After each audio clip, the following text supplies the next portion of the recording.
क्या आपने कभी सोचा है, जब बिजली नहीं थी, जब एसी नहीं था, जब पंखा भी नहीं था, तब इंसान इस भयानक गर्मी में कैसे जीता था? गर्मी, पसीना, बेचैनी और ऊपर से बिल्कुल भी हवा नहीं।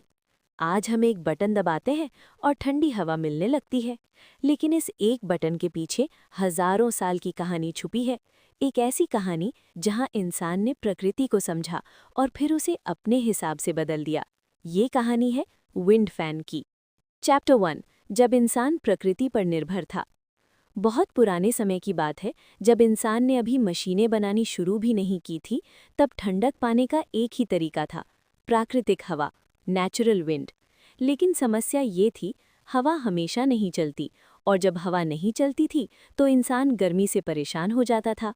भारत, मिस्र और मेसोपोटामिया जैसी सभ्यताओं में लोग पेड़ों के नीचे बैठते थे, पानी के पास रहते थे और खुद को ठंडा रखने के तरीके खोजते थे। लेकिन एक दिन किसी इंसान के दिमाग में एक सवाल आया, क्या हम खुद हवा बना सकते हैं? यही सवाल पंखे की शुरुआत बना। चैप्टर 2। पहला पंखा, हाथ से चलने वाला पंखा। बड़े पत्तों, कपड़े या बांस से बने पंखे, जिन्हें इंसान अपने हाथ से हिलाकर हवा बनाता था। राजाओं के दरबार में नौकर खड़े रहते थे और घंटों तक पंखा झलते थे। इसे कहा जाता था पंखा या फैन। ये सिर्फ एक ज़रूरत नहीं था, ये अमीरी और ताकत का प्रतीक बन गया। जिसके पास ज़्यादा लोग, उसके पास ज़्यादा ठंडक। चैप्टर 3।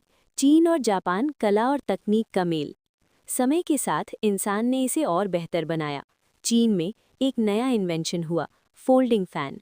लकड़ी और कागज से बना ये पंखा आसानी से खुलता और बंद होता था। ये पोर्टेबल था, स्टाइलिश था और उपयोगी भी। जापान में पंखा सिर्फ कूलिंग डिवाइस नहीं रहा, वो एक आर्ट पीस बन गया।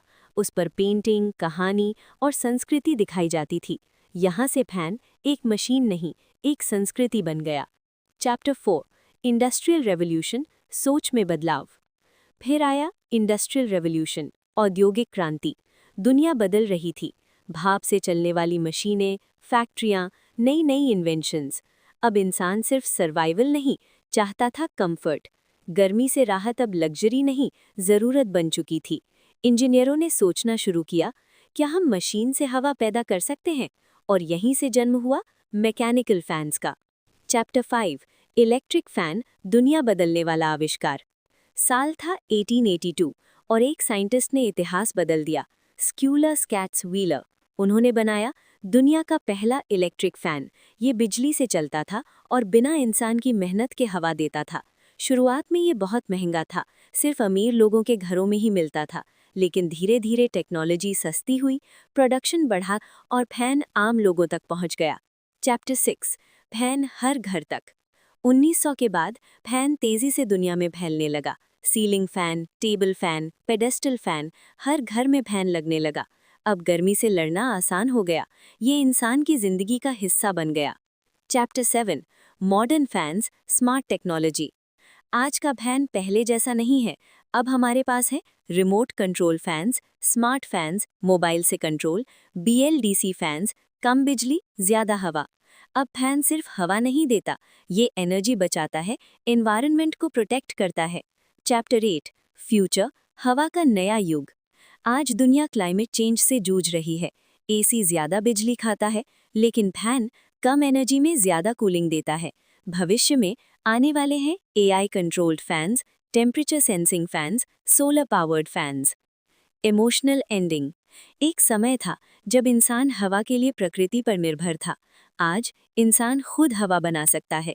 विंड फैन सिर्फ एक मशीन नहीं है, ये इंसान की ज़रूरत, सोच और इनोवेशन की कहानी है। Outro, call to action. अगर आपको ऐसी अमेजिंग स्टोरीज पसंद है तो चैनल क्रिएटिव विला को सब्सक्राइब करें, क्योंकि यहाँ हर चीज़ के पीछे छुपा साइंस और हिस्ट्री बताया जाता है।